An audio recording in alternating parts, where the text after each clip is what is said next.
Hello, we are Liz and Jamie. And we live on a boat with a cat.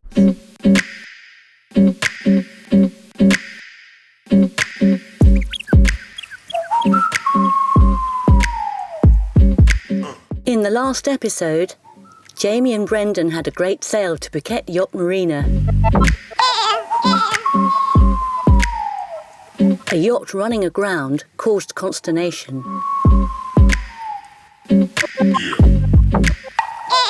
And Jamie said goodbye to Millie as he headed to the UK.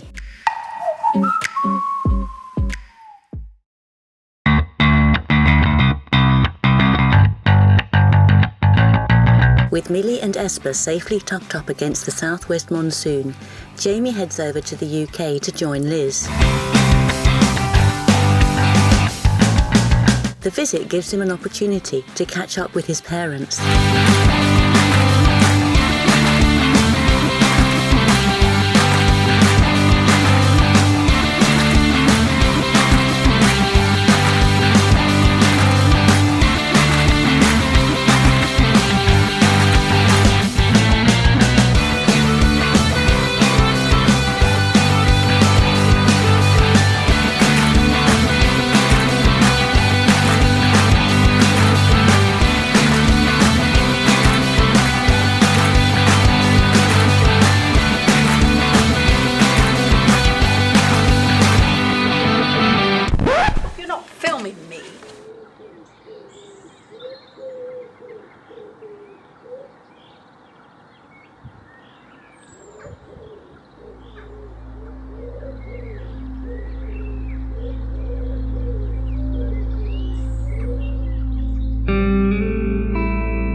Jamie's family hail from Saffron Walden, an Essex market town lying just south of Cambridge and 40 miles north of London.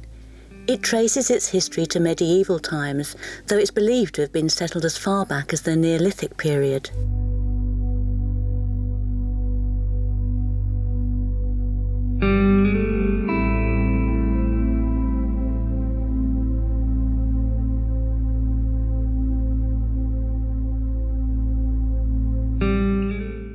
During the 16th and 17th centuries, Saffron Walden traded in the saffron crocus, a commodity today worth more than its weight in gold.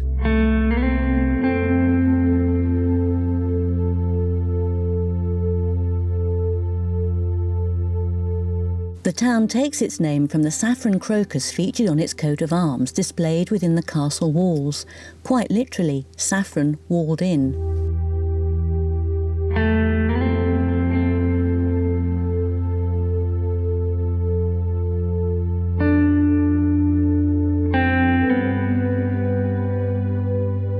Although landlocked, Saffron Walden has a salty connection.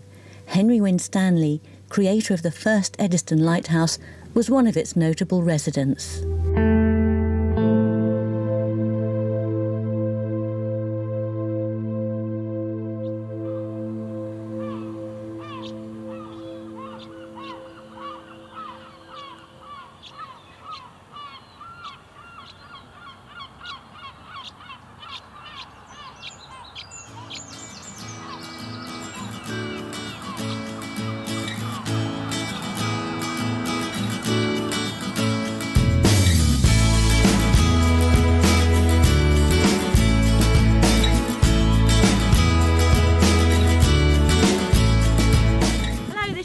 This is where I live. This is where my grandparents were married, right here in this church. And the sea's over there, River Rother's there, and my house just behind me now.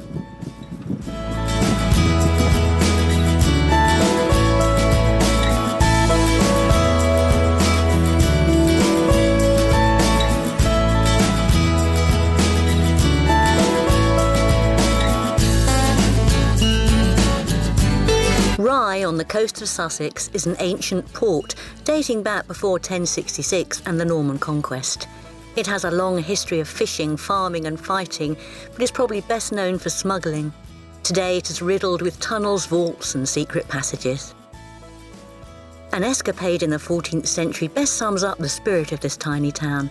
During one of the regular attacks from France in 1377, the looters made off with the bells of St Mary's and left Rye almost destroyed by fire. The tough men of Rye soon rallied and set sail the next year to wreak their revenge. They returned with the church bells, along with newfound treasures from the French.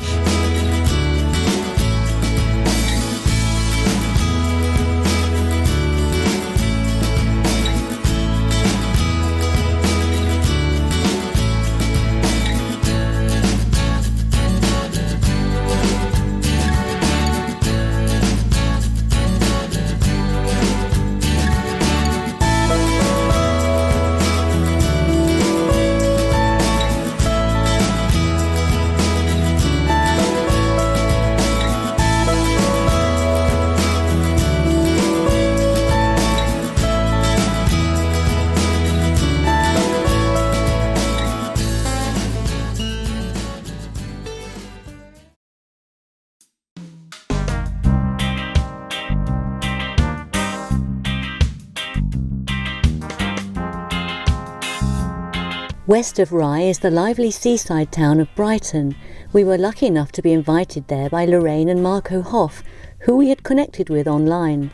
They keep their yacht in Brighton Marina, so we went along to say hello. Sailing Yacht Pension Games is an Oyster 406, and since Esper is an Oyster 435, we couldn't resist a look around.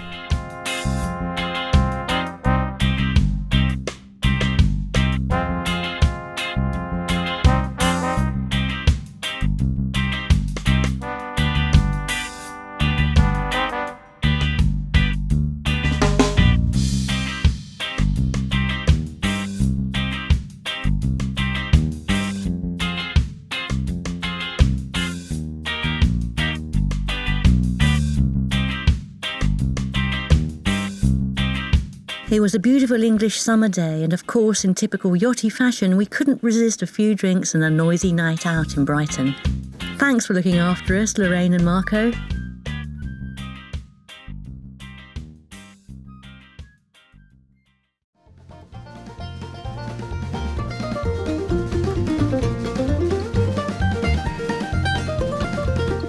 Before we left England, we just had time to catch the Rye Maritime Festival.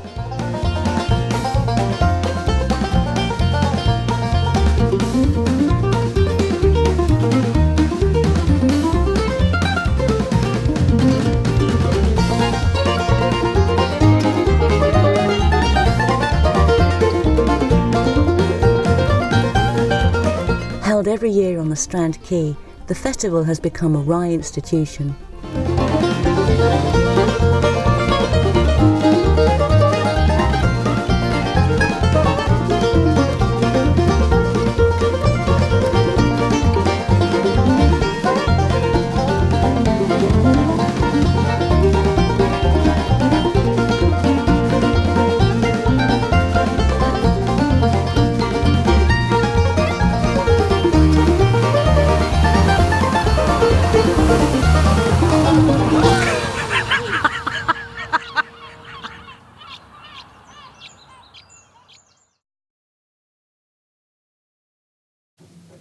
With Liz staying in the UK for another week to make sure that Dottie was comfortable, Jamie headed back to Esper.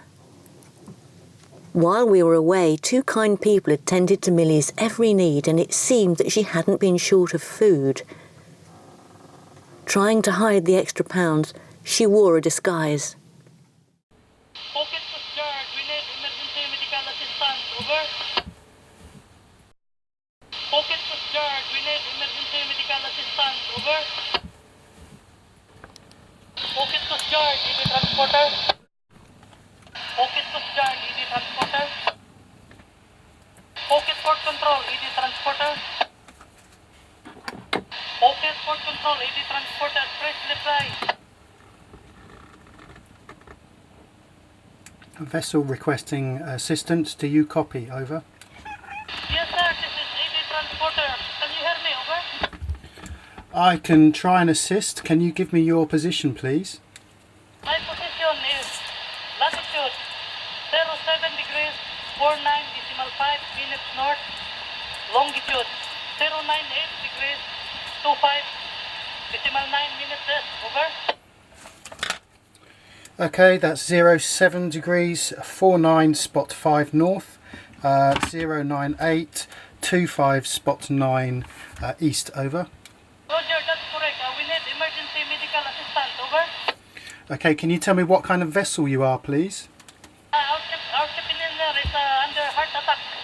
Under heart attack. Okay, what kind of vessel are you, please? ED transporter. ED transporter.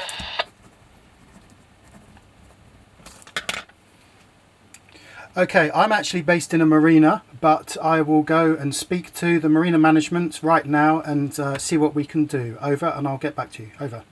Yes, sir. Thank you very much. Thank you very much. I will stand by channel 16 out. Okay, standing by 16.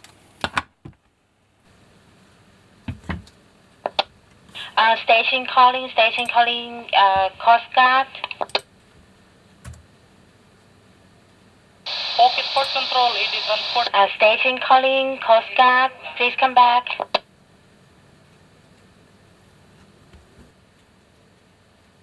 Yacht Haven, this is Esper, over.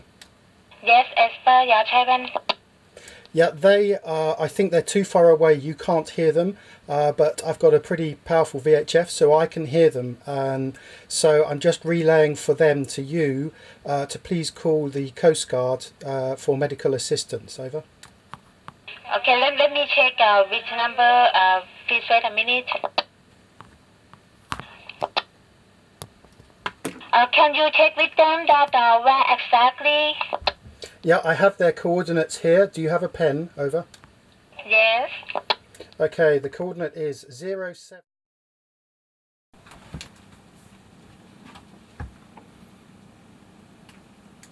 Transporter, this is Esper, over. Yes, sir. Thank you very much. Medical team is already arrived. Thank you very much for the cooperation, over. Okay, happy to assist, and I'm glad to hear that they have arrived. So I will stay standing by on 16, but good luck with that. Over. Thank you very much, sir. Thank you very much. I appreciate very much your help. Thank you very much, sir. No problem, standing by. Yacht Haven, Esper. Esper, Yacht Haven. Yeah, hi, listen, thanks very much for your assistance. They've just got in touch to confirm that someone has just arrived on board. It's a shame it took so long for it to happen, but at least they now have assistance, so thank you very much for that. Okay, thank you very much for your help. Thank you. Alright, catch you later. Standing by. So, there we have it. That took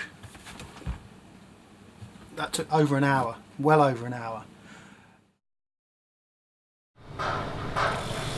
Hello, been here nearly a week now, so just really starting to get over the jet lag properly. Aches and pains are going away and the general exhaustion seems to have stopped. So we thought we'd go out today, do a little bit of filming. We've got to go and see the canvas people because there's one more job we want to do before we leave here. And I should think in the next couple of days or so, we're going to be off, we're going to be out, we're going to be sailing again. Okay, we've got two problems with doing this little bit of filming. The first is the atmosphere. As you can see behind me, it's not exactly the brightest and lightest of days. And that is because of the deforestation that's happening in Indonesia. The southerly wind is blowing up the smoke and it's covering this whole area. So you can see the visibility is awful. And the other thing you can possibly hear in the background is the banging and clanking. And that's because Yacht Haven is doing some extensive renovation work. By law, they are now no longer allowed to have offices and shops close to sea level because of the tsunami threat. So they have to move everything from this walkway up a level.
This is the Haven. It's the restaurant within the marina's grounds. They are building new ones at the moment, but this is the current one. There are also 3 others. They're local restaurants and they're just behind me. There's the living room, or Chambaka as it's known as now. There's Coconut, where you can get a really good homemade prawn cakes. And the furthest one along the jetty here is called Mamas and Papas, and that is real proper home cooking, Thai style, really good.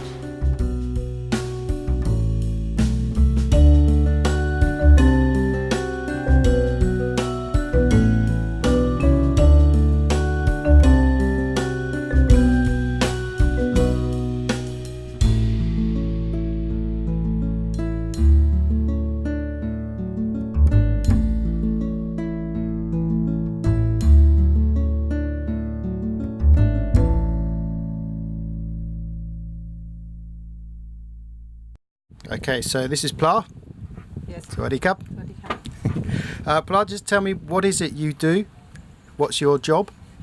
I'm doing canvas on the boat. Cushion, canvas. So you deal with canvas, basically canvas Yes, work. yes. Yeah. So I've got you on board here because we're looking at the Bimini, and you say you're going to take it away. And at the moment we're just going to stitch this, but you recommended really we should stitch all of it. Yes. Why is that? Because this has become the thread. It's not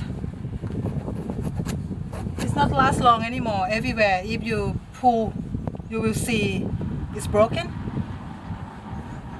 And you're going to use Tanara as well, which we know is it's a UV resistant Yes. thread with a lifetime guarantee, which of course is very important. So great. All right. Well, hopefully we'll take this away and then we'll come and visit you up at the Okay. workshop. All right. Thank you.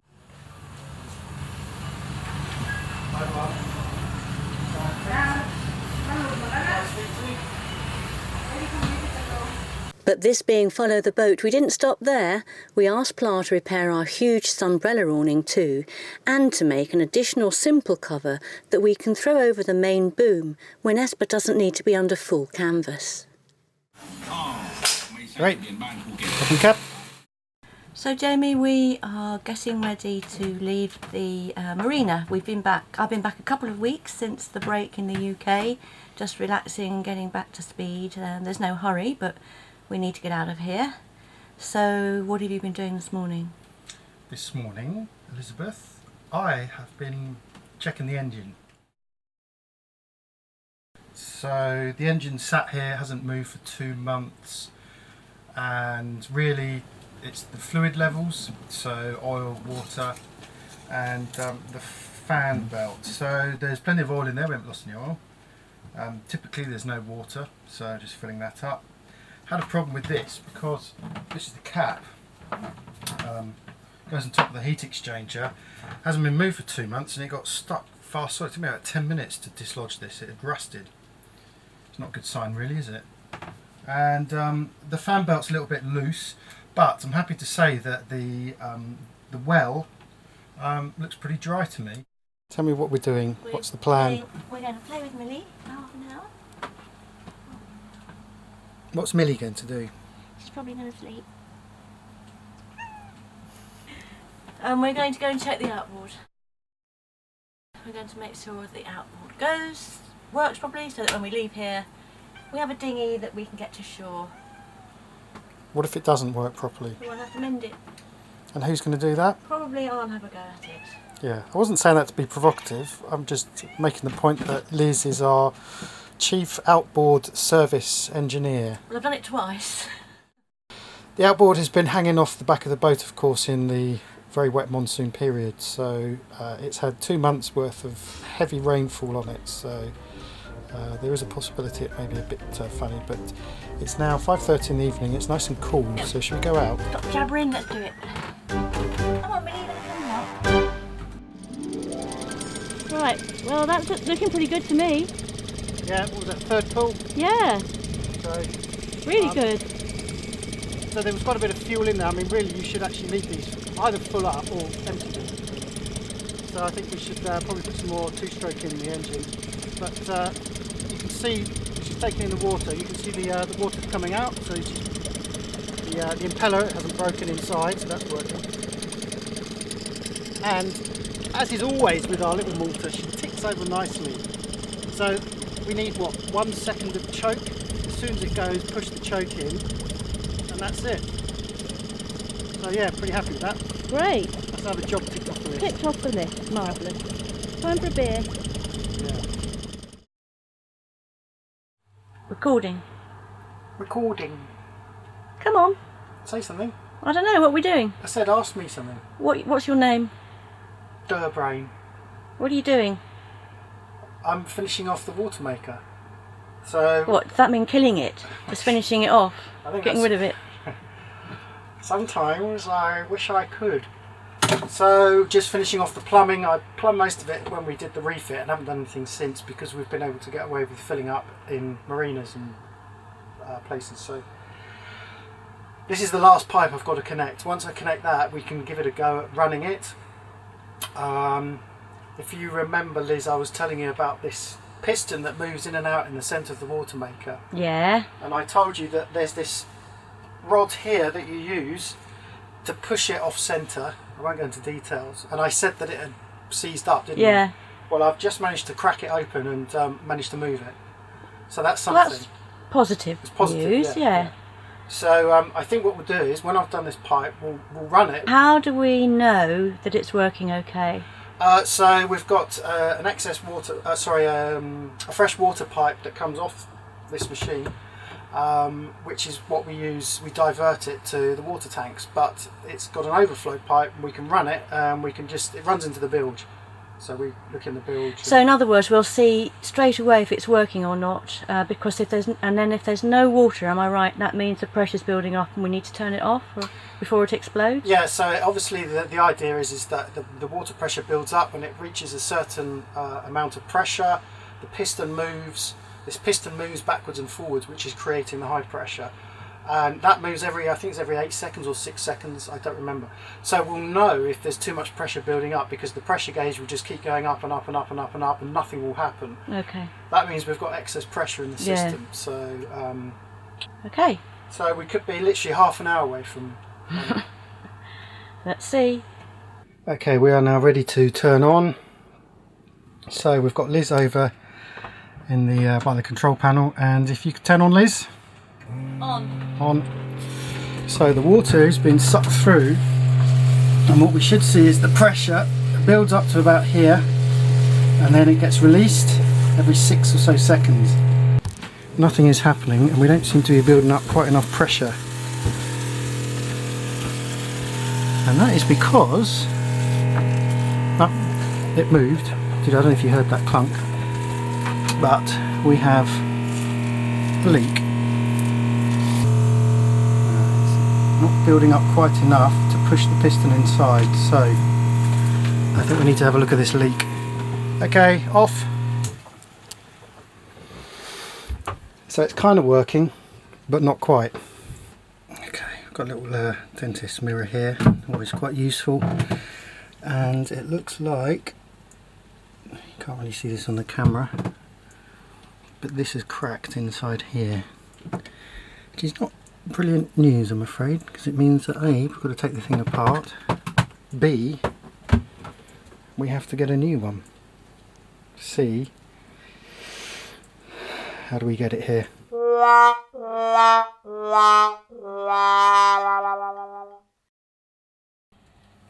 So, after you've made the coffee, what are we doing today? Right, we've got a fuel hose leak. It's the fuel hose from the intake into the fuel tank, and it's a bit smelly, and definitely leaking. So we're going to try and take the old one off and put the new one on. It's going to be fun, isn't it? Yeah, it won't involve any swearing. Right, tell us where the pipe goes, Liz. There's the pipe. It goes into the tank, and it goes through there, under there, and then it comes out through here and up through the deck. So it goes, somehow it bends round at somewhere in there, underneath there. We can't get to that without having to take out the cabinet, which we don't want to do if we can help it.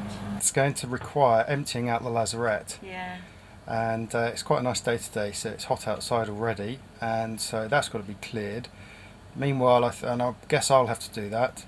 And I'll do the inside bit. The nice bit underneath the AC unit. Yeah, I'll be underneath this. Nice and cool.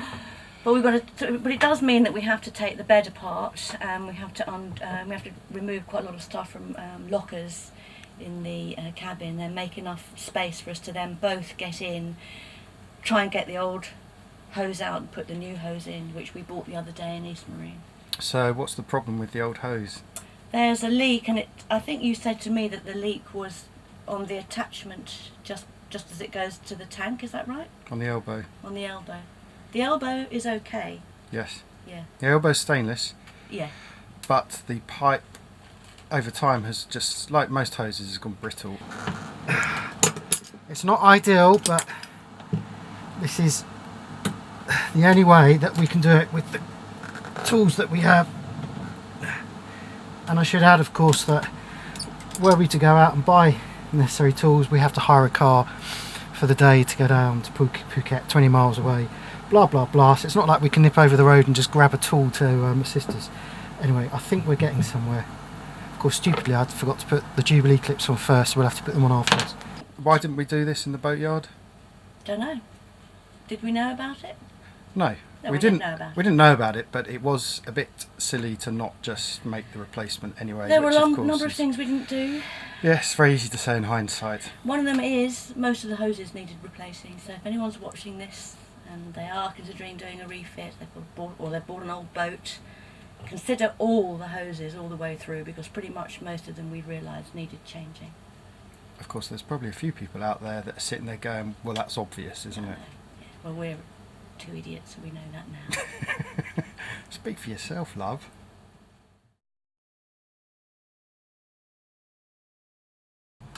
Oh look, there's a rubber gloved hand. This is an exciting, thrilling update on Liz's adventures in the loo. Yeah, so the plunge goes up and down, really takes everything out, brings the new water in, and it was leaking, so we have to put a new a spare piece on here. I undid this to get to it, which I actually discovered I didn't really need to do, but anyway, I'm cleaning it. And there's a piece of black plastic which fits in here, but is loose. So when I pulled this up, the black plastic fell down the hole. So then I spent 10 minutes getting rid of all the water. It's a long way down there. And then How far down? That far, don't know, foot. Yeah. So then I had to get the bit back, and I came and I did it with that. But of course, What is that? while you've been prattling around, I've now lost it again. That little bugger. I've got it. So now I can start the job. I've been doing this for nearly an hour. I haven't even started the job. Such drama over such a Shut up! small thing. That can stay there until I finish. I must say you look very fetching in those gloves. Yes, I'm sure. Now, where to next? Clean this terrible, disgusting mess up, I think, since I've got it open. Actually, it's not as bad as it could have been.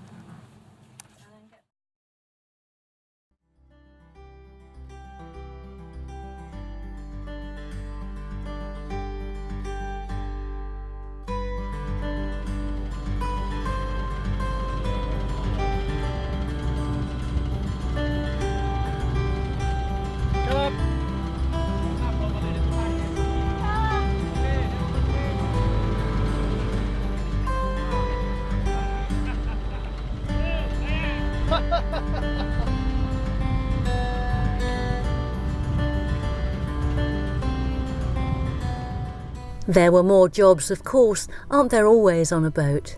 But they could wait.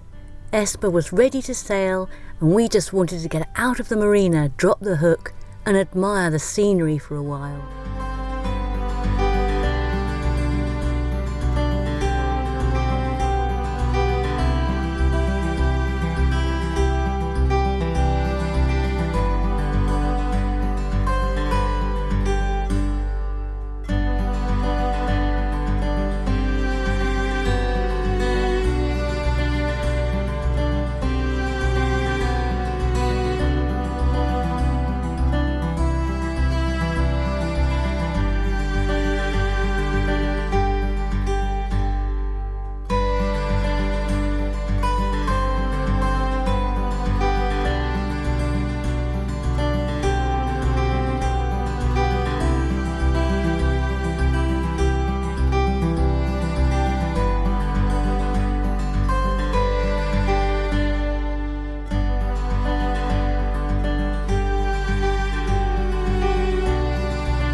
In the next episode, we head for Phang Nga Bay, catch some amazing sunsets, and find a bat cave.